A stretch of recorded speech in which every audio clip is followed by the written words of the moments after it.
வணக்கம். இது உங்கள் சேனல் பிராண்டியின் பிரத்யேக செய்திகள். தமிழக அரசியலில் மீண்டும் ஒரு புயல். தவவைக்கலவர் விஜயின் ஜனநாயகன் திரைப்பட விவகாரம் இப்போது தேசிய அளவில் எதிரொலிக்க தொடங்கியுள்ளது.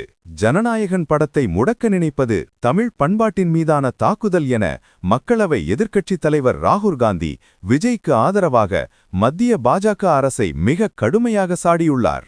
ஜனவரி 9ஆம் தேதி வெளியாக வேண்டிய ஜனநாயகன் திரைப்படம் தணிக்கைச் சான்றிதழ் சென்சார் சர்டிபிகேட் தொடர்பான இழுபறியால் ரிலீஸ் ஆகவில்லை.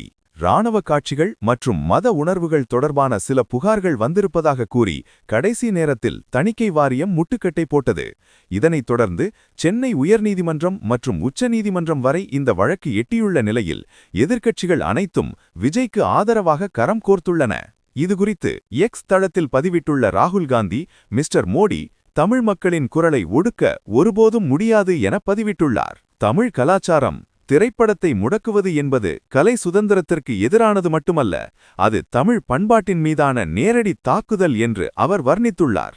அரசியல் ஆயுதம் சிபிஐ அமலாக்கத்துறை வரிசையில் இப்போது தணிக்கை வாரியமும் எதிர்க்கட்சிகளை மிரட்ட பயன்படுத்தப்படுகிறது என அவர் குற்றம் சாட்டியுள்ளார். முன்னதாக தமிழக முதல்வர் மு.க. ஸ்டாலின் இந்த விவகாரத்தை கடுமையாக கண்டித்திருந்தார். பாஜக அரசு தணிக்கை வாரியத்தை தன் புதிய ஆயுதமாக மாற்றிக்கொண்டு விட்டது என அவர் சாடினார்.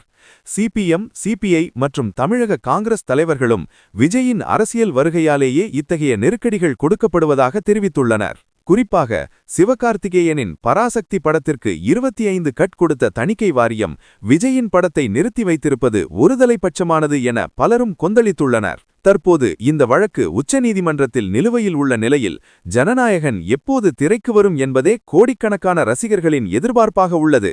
இது ஒரு சினிமா விவகாரமாக தொடங்கி இப்போது 2026 சட்டமன்ற தேர்தலுக்கான ஒரு பெரும் அரசியல் களமாகவே மாறிவிட்டது. கூடுதல் அப்டேட்டுகளுக்கு தொடர்ந்து இணைந்திருங்கள்.